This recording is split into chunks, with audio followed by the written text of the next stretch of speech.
Greetings and welcome to another episode of Q Points Podcast. I am DJ Sir Daniel.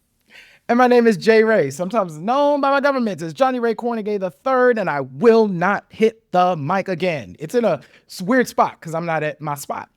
You are not in your usual spot, but that's okay because we are a fully mobile and fully functioning podcast no matter where we go in this world. As a matter of fact, that lets you know that you can invite Q Points anywhere in the world to do our podcast and talk to whoever we need to talk to. But Jay Ray, it's March, and that means it's International Women's History Month. And, you know, here at Q Points, we are squarely in support of the ladies and women that have truly laid down a path and a foundation for what it means to be a woman, specifically a Black woman in music. Mm-hmm. And today we're going to talk about Black women in hip hop specifically. Yes. One of the things that I think we don't say enough is I think we treat women in hip hop as like ancillary to men or somehow behind men. And we recognized this when we went to see the exhibit as they were getting ready to open the Hip Hop Museum in New York in the Bronx. At the very beginning, every crew had a woman or women who were part of them. And these women were typically like family members of the MCs, or they were like, in relationships with the MCs, but they were integral to the crew. It wasn't like separate from the crew, it was part of the crew. And I feel like in hip hop, we need to center women as much as we center men. And so when we're talking about like best MCs, we need to really think critically about, but who are all the MCs, right? And where do all the people fit? And oftentimes some of these are sisters. And we're about to talk about some dope ones in this show. That's correct. And so like a lot of the conversations that are had in regards to hip hop and surrounding hip hop is like, of course, the top 5 conversation, top 5 dead or alive. And then some people make special consideration for women MCs and say, well, what's your top 5 women MCs? They have to make a specific lane for it. And oftentimes it's the same names recycled over and over again. Yes. Nothing wrong with the people that they're discussing, but there are a lot of names that are often left out. And sometimes there's also a conversation about posse cuts. Yes. And immediately when people say posse cuts, they automatically go to Queen Latifah and Monie Love's Ladies First.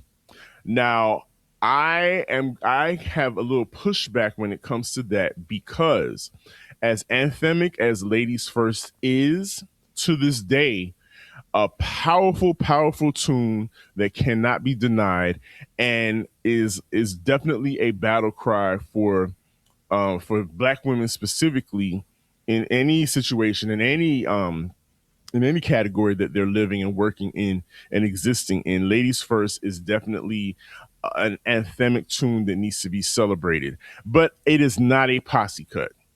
It is not a posse cut. Why do you say that, Sir Daniel? I say that because it's a feature. It's a feature cut.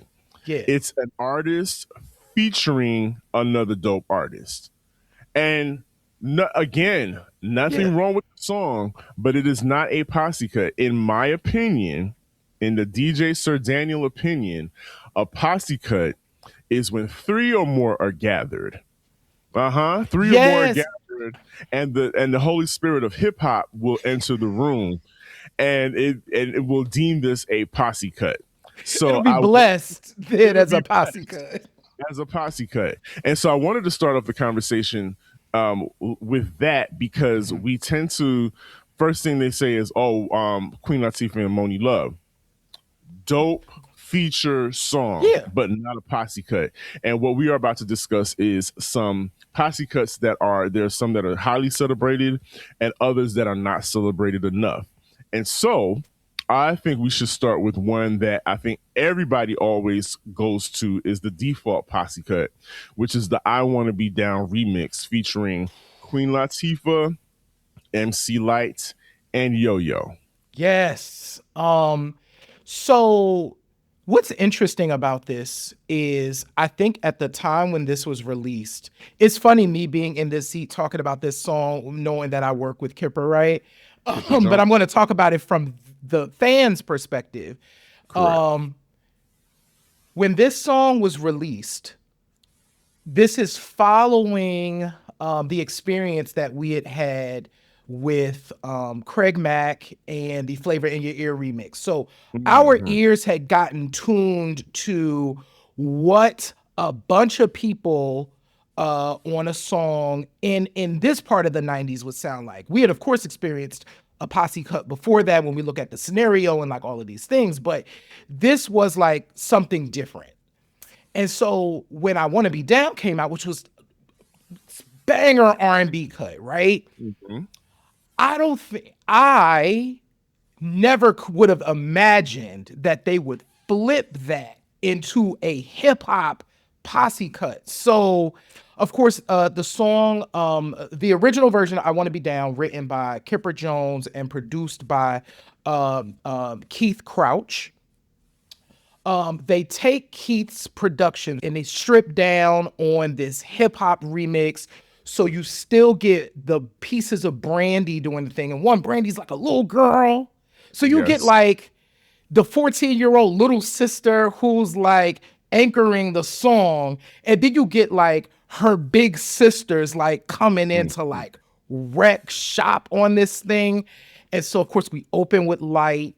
Yo-Yo is the anchor middle, and then Queen Latifah is like the Big gut teeth. punch. And Big Teeth is gut punching at the end. Yeah. So yes, what this song solidifies is that remixes can actually become completely different songs from the original. So you know what? Since we're in this lane, we got to follow up with another hip hop remix to an already popular, a popular R&B song Mhm. by bad boy recording artist Total, who had hit the scene and was already smashing it with their "Can't You See" Mhm. song, which was all over the place. But then they followed up with "No One," which features the BDP sample of the South Bronx, Yep. and originally had a feature of the Brat. Yep. Well, he who shall not be named was was brilliant at putting to. We can't Yes. take away the fact that he was brilliant at producing and A&Ring projects, and he thought it would be a good idea to take three of the dopest female MCs at the moment and put them on the remix. So we got to give props to the No One Else remix featuring Da Brat, Foxy Brown, and Lil Kim. Yes, kids, I said Foxy Brown and Lil Kim. This song goes down in history as the only song that Lil Kim and Foxy Brown are featured on together. And I think, J Ray, for that alone, makes this a very powerful remix to this song. But what are your thoughts on the No One Else remix? One of the hardest remixes in hip hop and R&B history. So from everybody's intro, Foxy killed it. Like you remember all of their intros, Yep. brown and chromed out, bubbling, laying up with the Laying up with Colombian. Colombian. She loved the Colombian back then. She loved the Colombian back then, and then many people tell me my style is terrific. It's What? stupendous, tremendous. And her Listen, dancing in front of Big at the time, that was so dope. So dope. yo, so dope. And of course, the Brat at the time was hip hop's ace in the hole. So there is something that we forget about. If you wanted your song to like pop, you throw the Brat on it because For it sure. was bound to like do some. Her flavor at the time was kind of what hip hop, the energy and the intensity of her rhyming style was the thing that people clamored for. So you put these three women, you actually Kim and Fox, they're like young girls Yes. on this track, along with Total, who, as you said, had the style, was already popping, and and when you think about it, it's like six women with like completely different styles, like and the way that they show up in the world, all on this remix. It was crazy. The production was hard. They stripped it down once again to leave room for the rappers to be able to do their thing. By far one of the hardest songs, remixes in particular, in hip hop history. Undeniably good. Undeniably good. For sure, a posse cut. Yes. There's a video. Lil Kim and Foxy Brown are actually in a video together in That's funner so times. historic. Yes. It's so historic for sure. And again, proof that a song can be completely remixed. This is back when remixes were remixes. The remix could stand alone up against the original song. And you know what?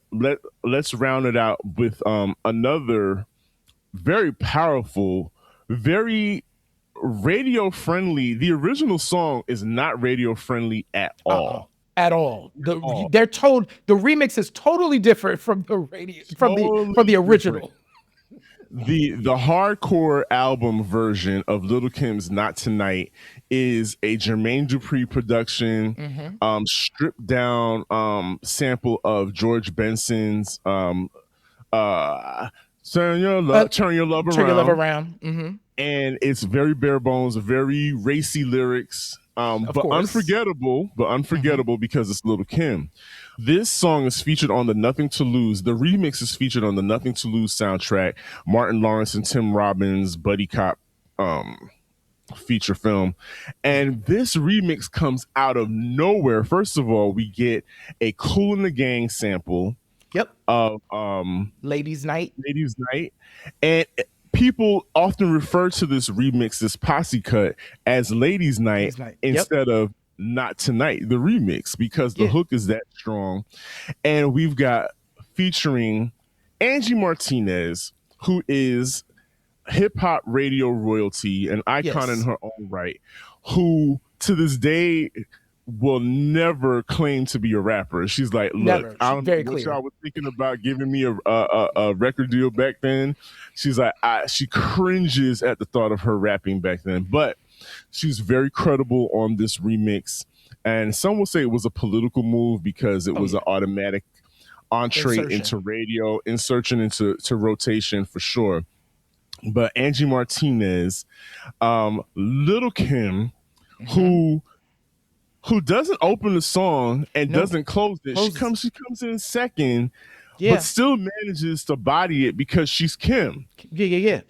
And I think that's a testament to her and just her being comfortable. And you could tell that there was a familiarity in this moment with these ladies because each of them, to your point earlier, are able to come in and do an intro into the song. And it's very memorable. Everybody has an intro that's very, very memorable, especially number 3 on the list, Left Eye. Oh my God. Yes, Left Eye is of course in this song. And okay, so this is actually, we will mention this now because it's consistent. The other thing that makes this video very unique, and Sir Daniel, you did something with this specifically, is we get all the iconic Lil Kim looks in this video. So the 4 iconic Lil Kim looks, when we think of Lil Kim in the 90s, there's typically like a look on your face about what that was. That idea probably came from the music video of the Not Tonight remix because Lil Kim was changing her looks throughout the whole thing. But Left Eye, of course, appears on this song, and this is interesting, right? Because this is post Crazy Sexy Cool. So TLC has won all the Grammys in the world. They have also started arguing with their record labels about not getting paid and each other, right? So they were pretty much kind of doing their solo things at this point. And so Left Eye appears, and everybody always loved Left Eye as an MC solo. That was like always a thing. Of course, on this, we have the Brat again. Like all of these women, Yeah, like they weren't going to have a joint without Brat on it. Like it just wasn't going to be a thing. So Brat again, and then iconic Missy Elliott, who didn't produce this. This was produced by Ringo. Rashad Mm-hmm. Smith produced this, and I think there was Tumbling one. Dice. Yeah, Tumblin' Dice did this joint, and so Missy Elliott is on here at the end as well. So you have 5 women on this song. Is that 5? Angie, Left Eye, Can't. Kim, Brat. Brad, Missy. Angie, and Missy. So you have 5 women on this joint, and each of them carry.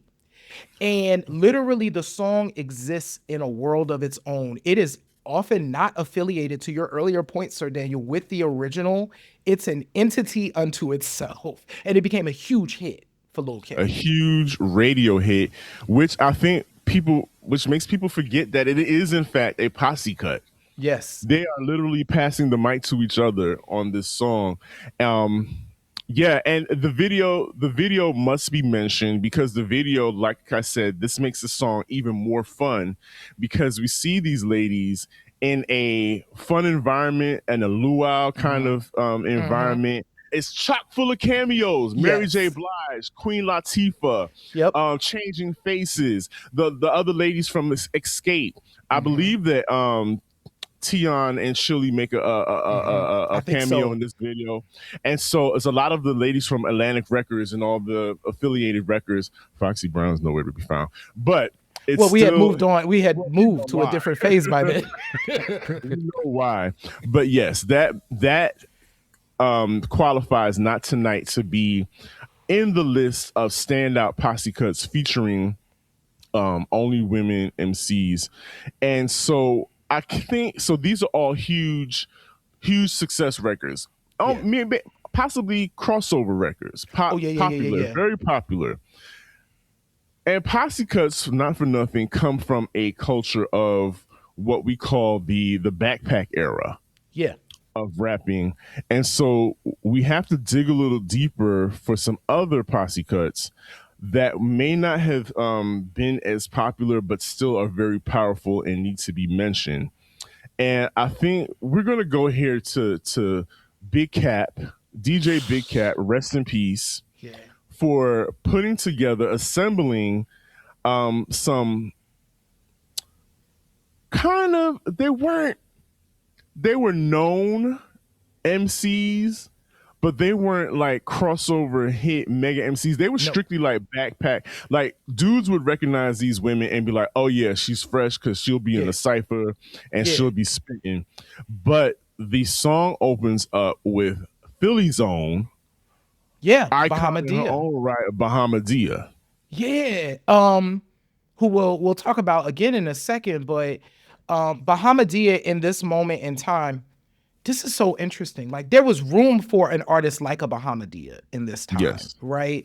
Who Who didn't is a sound one like anybody else? who and- did literally her voice didn't sound like anybody else. Her flow was completely different than what you would expect, but she was fresh and it was at the time when in hip hop your uniqueness was part of the things that made you stand out, and Bahamadia was that. So Bahamadia was known because we had experienced Bahamadia. One, she'd been on Roots joints. She was, of course, affiliated with Guru and Premier. So she had been on joints by then. So we were familiar with who Bahamadia was. And she was on the cusp of being, about to release her solo album. But then I think what's so interesting about this particular song is there was a time, folks, when Lauryn Hill was not the superstar we know her to be.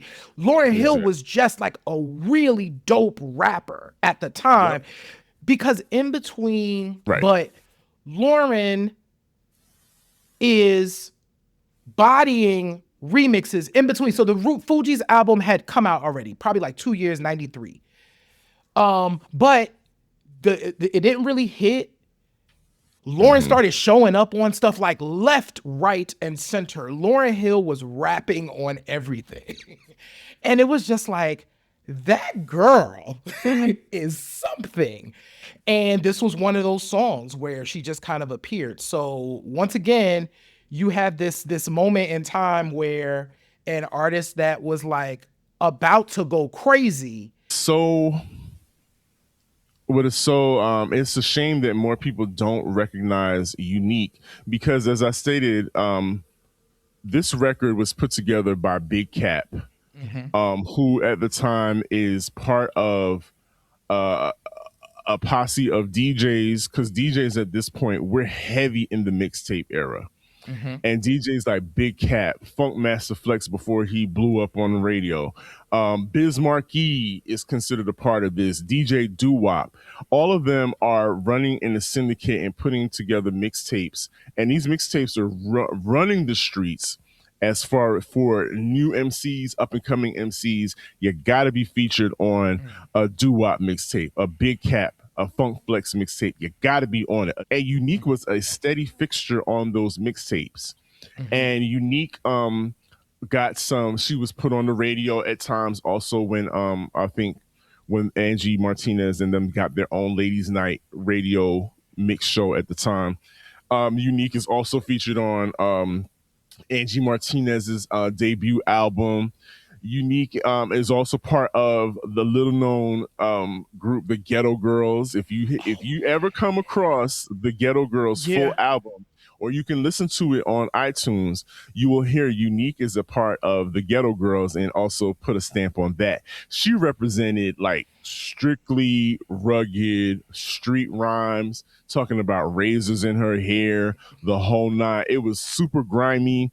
Her voice. She comes from that line of when Onyx came out and everybody was talking like, was rapping really grimy. Uneek represented for the ladies in that faction and gave all of that personality to this record. So she really brought it to the streets. She was the street representation. Shout out to the other two ladies on the track, Precise and Treep. Not much is known outside of them being on this record, but five women on this record. Shout out to Biz Markie for the remix on the 12-inch single. I still prize that 12-inch single. It's really dope. And Big Cat featuring the ladies in the house is an underappreciated posse cut featuring female MCs. And we are going to go to another. Speaking of Bahamadia, I had to remind you about this joint on her album, her debut album Kollage, and you didn't even know there was an actual video for this record. Literally have not seen the music video for Through the Hard Way. So one reason you should subscribe to Q Points as well is Sir Daniel and I will watch it. I have not seen it, so I have no frame of reference. I can imagine what the video is like. It's in the mid 90s in a hip hop posse cut, but fish islands, the grimy, right, and it's a lot of it was clearly filmed parks in Philly. So yeah. So that's kind of what I'm thinking it'll be. But so we'll watch that video. But Bahamadia. Bahamadia's Kollage, which actually goes down in history as it's kind of the end of an era in a lot of ways. Like, you just will never get a album like that from a woman MC. It literally came out at of course the same time as Kim and Foxy's record in 1990. We are in the 30th anniversary of those records releasing. Yep. We have to talk about all of this. So Bahamadia's Kollage comes out in this. And one of the songs, this song actually doesn't close the record, but it's near the end of the album. But Three the Hard Way, of course, appears, and it's a hype track. If I'm not mistaken, I think Premier produces Three the Hard Way. I will confirm that. But just a super solid, rapidy rap posse track that you probably are only familiar with if you are from the Northeast region, right? Mm-hmm. Or you're just like really into 90s hip hop. So you probably have never heard this song, and you should just go and check out this joint because it's a jam. You make an interesting point about the Northeast. Mm-hmm. What's if we notice about all of these songs that we've mentioned, except for I Want to Be Down, and the last song that we're going to discuss. These songs are squarely East Coast, Northeast, East Coast stomping rap records, rapidy rap, as we like to say, rapidy Rapid rap rap. records. Um, Even though the Brat is from Chicago, Chicago. we gotta give homage to that. But there was a, like you said, this is a very important part of time where even if you were not even striving for pop success, and if you were striving for pop success, there's something very important about staying true to, is this rap that I'm spitting going to be dope and heralded as a lyricist lyric type of Yeah. song? Yeah. Are the people in the cipher going to rock with this rhyme? Are Yes. people going to be like, oh yeah, she's fresh, she's nice? You still had to keep that in consideration, even if you were rapping over "Kool and the Gang's Ladies Night," which is Yes. squarely a pop record. But there was something very specific to Posse Cuts in the late '90s, moving forward, that I think maybe part of the reason why, and we should probably discuss this at the end, why Posse Cuts have kind of fallen off and nobody does Posse Cuts anymore.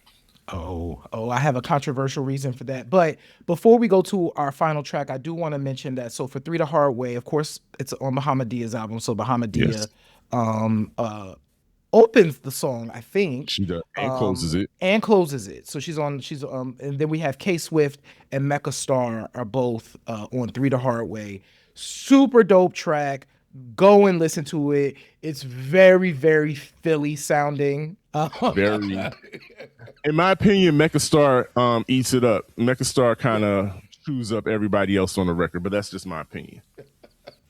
And the last song that we're going to discuss has a really unique history. And so we'll talk about this particular song in a second. But one of the things that happens in 1993 and 1994, post TLC's first record, Dallas Austin forms some record labels in Atlanta. So there's actually two of them. There's Limp Rowdy. Records and Rowdy Records. And they're both Dallas Austin records. They kind of do different things, right? So Rowdy has Monica and it has some other joints over there, but Limp is kind of the alternative label.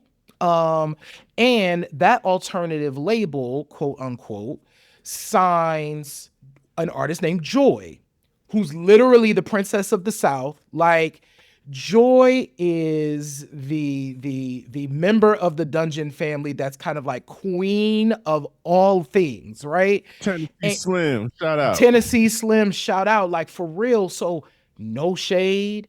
So many artists that we love literally are doing what Joy was doing in like 1993. Joy was in Gap ads with the blonde, short hair.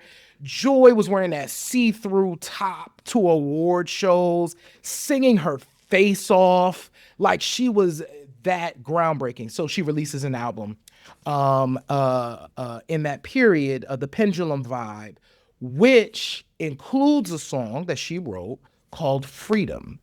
Well, that song gets, because Dallas Austin is producing for the soundtrack, the Panther soundtrack, not Black Panther, Panther, which I think is directed by Mario Van Peebles, if I'm remembering correctly. And he pulls that Joy track. So Joy is actually on the song. So you get to see Joy in the video. But that song transforms into an R&B posse cut, but there's something unique about this, Sir Daniel, that you reminded me about with this song specifically. So so let's talk about Freedom as the posse cut. So Freedom, as you said, turns into an R&B posse cut. Yeah. And when I tell you, it's Everybody's the on it. video, I still see the video to this day. It's black and white.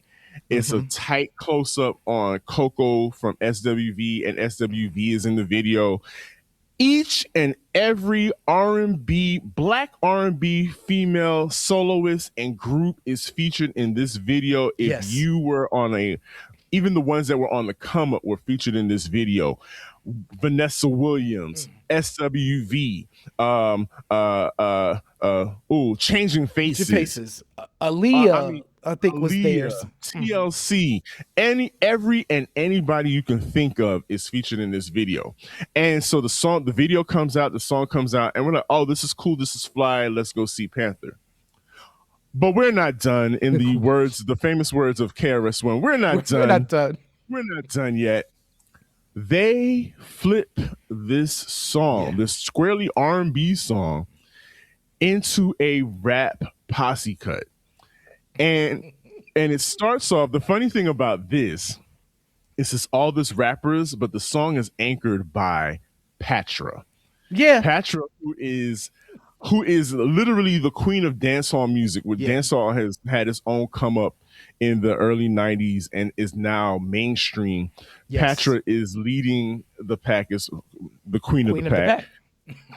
Quite literally, of female DJs out of Jamaica doing dancehall music in a mainstream type of way. She anchors this song, but this song opens up with Queen Latifah, who at this point is the megastar here in the cut.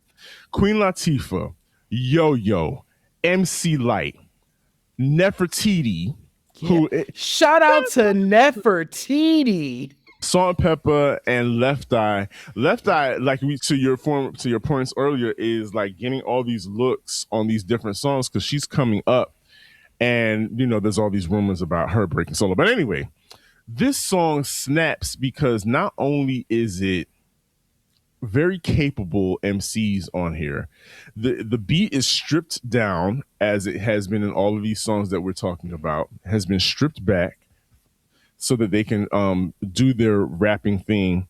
But it's also very black.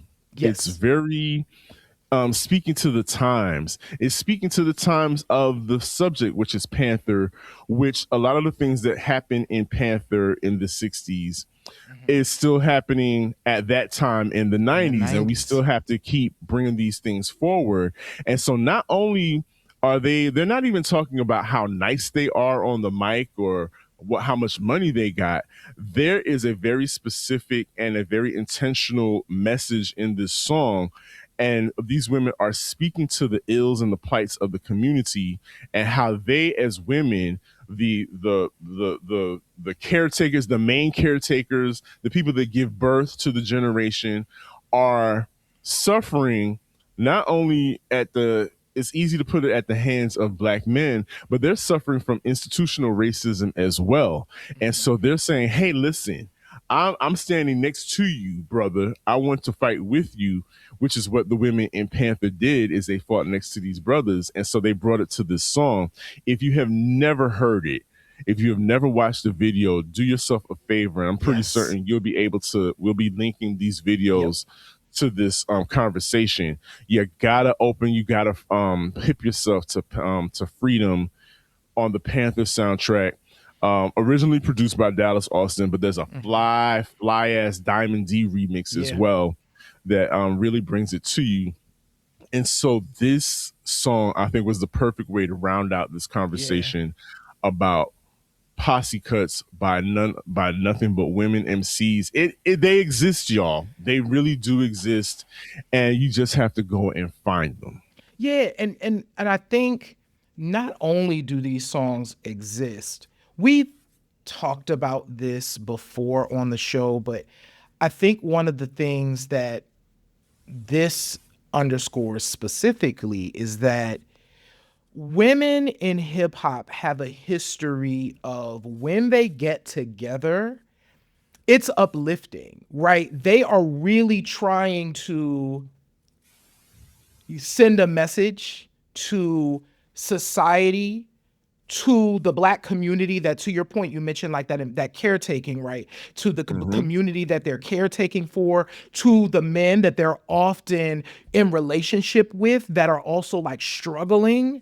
But also recognizing that like, yo, I'm with my sis and we're about to like body this thing together. Like there is this beautiful ability to embody the hard and soft that I've always found in women MCs that's completely unique.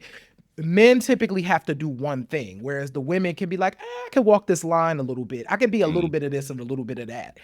And all of these posse cuts, I think, show that, where you get all of these different vibes.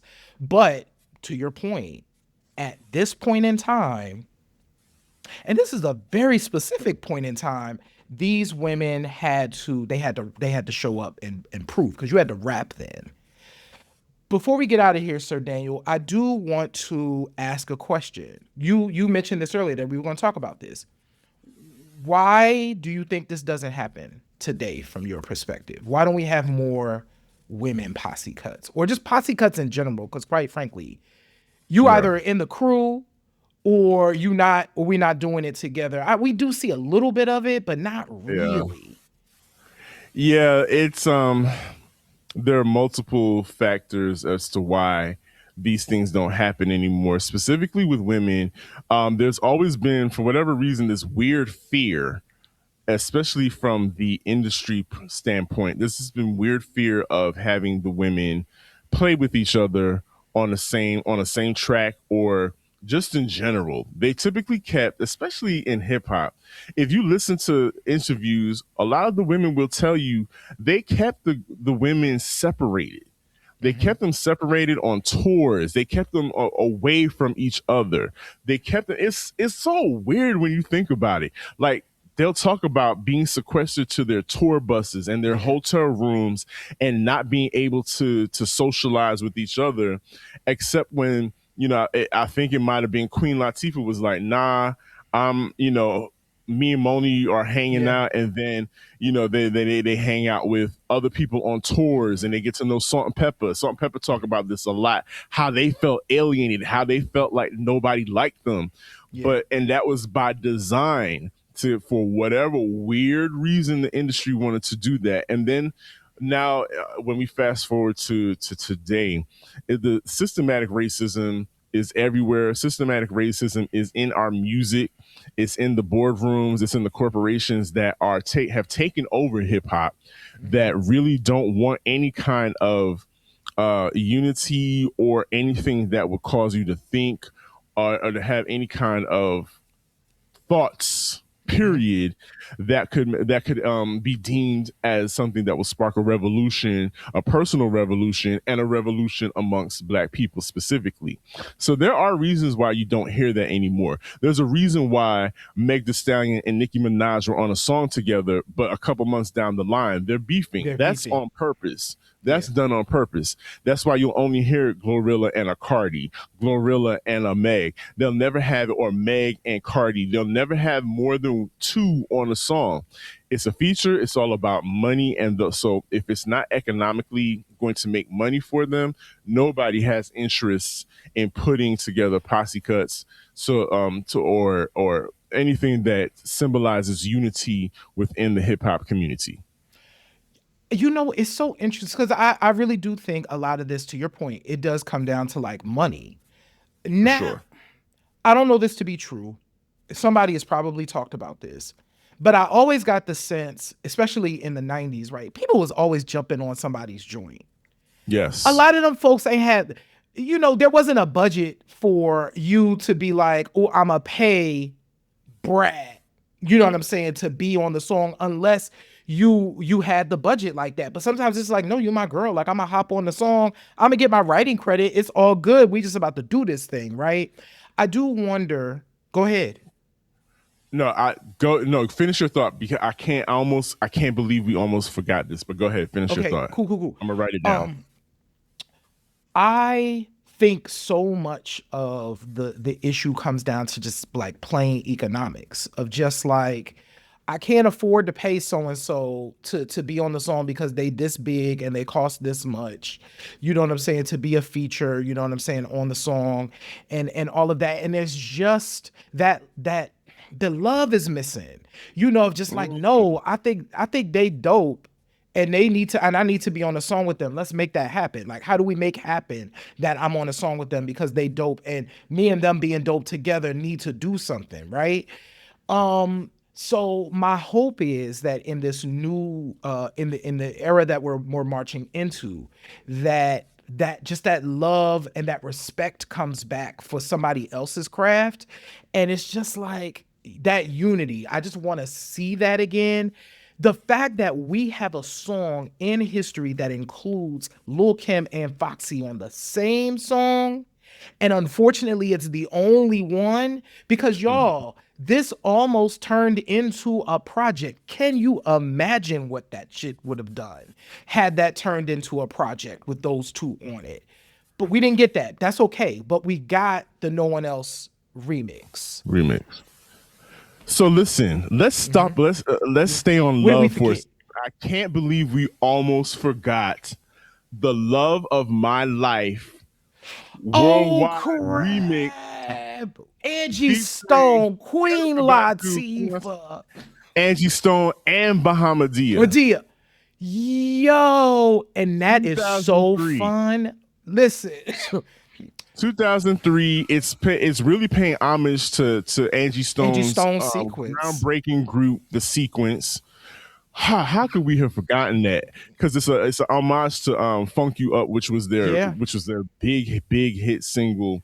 So shout out to Erykah Badu for gathering Queen Latifah, Angie Stone, and Bahamadia on the same track for the Love of My Life remix. I can't believe we almost forgot that, because that, and then they took that on tour, the Sugar Water Festival. Yeah. We could have had more of those. Yeah. To your point about we almost had the Thelma and Louise record, but Kim and Foxy Brown. Who knows what that could have turned into? You know, they had white people had Lilith Fair. Yeah. Who knows what black people, black women could have had if there was a little more love and a little less systematic racism pumped into the industry. Yeah. So the Sugar Water Festival, Queen Latifah, Erykah Badu, Jill Scott, who was coming up. Jill Scott wasn't the Jill Scott we know today then. And Floetry was on that tour. There was so many amazing women. So yes, what could have been? So we could have had it all. Could have had it all. And I think giving hopefully y'all have listened to Q Points, and if there are any music folks listening to this, give the women their time to shine together. Like, just let them loose on the thing. See what comes out of that thing, because something dope's going to come out of it. But we thank y'all for hanging out with us as we reminisced about, for Women's History Month, on Posse Cuts in hip hop featuring the ladies, just all the ladies on it. Subscribe, visit our website at qpoints.com, and where there you can check out all of the classic episodes of Q Points. Make sure that wherever you're listening to us, if you can see us, if you can hear us, subscribe there, share the show with your friends, family, colleagues. Become a member. If you become a member, you can see we talked about some stuff, some exclusive stuff that we're going to have over on the website. So if you become a member, you can see some of that exclusive stuff that we have on the website, and you can watch all of our Q Points live. So we go live every Thursday at 8 p.m. If you can't see it, cool, because what you can do is become a member. You can watch all of our lives. These are completely different shows. And shop our store at store.qpoints.com, and check us out on Substack, where we have some more dope stuff over there. We appreciate y'all. We love y'all. We absolutely do. And like I always say, in this life, you have a choice. You can either pick up the needle or you can let the record play. I am DJ Sir Daniel. My name is J Ray, y'all. And this has been Q Points Podcast, dropping the needle on Black music history. We will see you on the next go round. And do the ladies run this?